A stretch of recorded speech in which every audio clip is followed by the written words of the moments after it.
That's MrBeast, and this is how he's about to pull off the highest budget, biggest production YouTube video ever created. Storming this field is 2,000 contestants.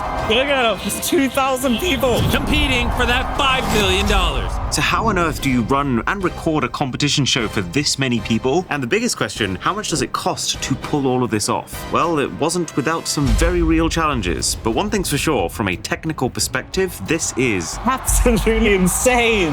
And I'm giving him all access to everything behind the scenes, from the cameras, the logistics, and he's gonna show it all to you. And also, that's $5 million real dollars. Don't rob me.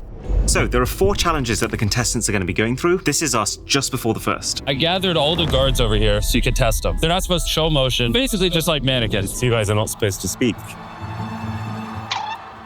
This feels mean. They're not gonna talk. But they are going to dance if you catch them after hours. That's right, ladies and gentlemen. That's not his real skin.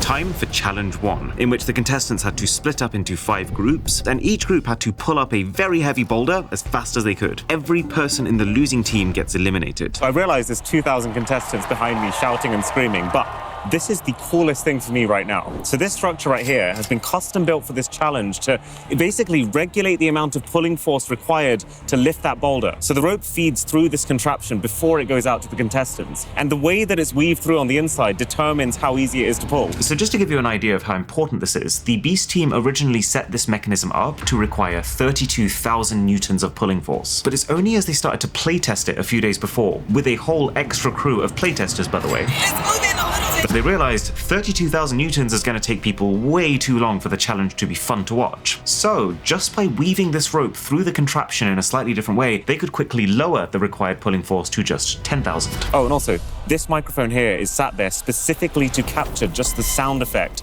of the rope being pulled. It's a little bit crazy just how many things you have to think about if you want to do this right. Even literally the flooring. Jimmy decided that he wanted this place to look like a coliseum, so they pulled out every single bit of AstroTurf from it, and then they've covered it with these olive pits to basically give it that cinematic sand being thrown up feeling when people are running around through it. This is the box camera we're using to adjudicate. As soon as one of these boulders cross the finish line, that's the winner. And so we'll be able to see from this camera which boulders last, and that team's eliminated. It didn't even occur to me that you need adjudication cameras. We set our camera at the same height as this finish line so we can see exactly who won. They're both at 80 feet. So every single contestant also has an NFC wristband that they're scanning to keep track of who's in the game and who's out of the game.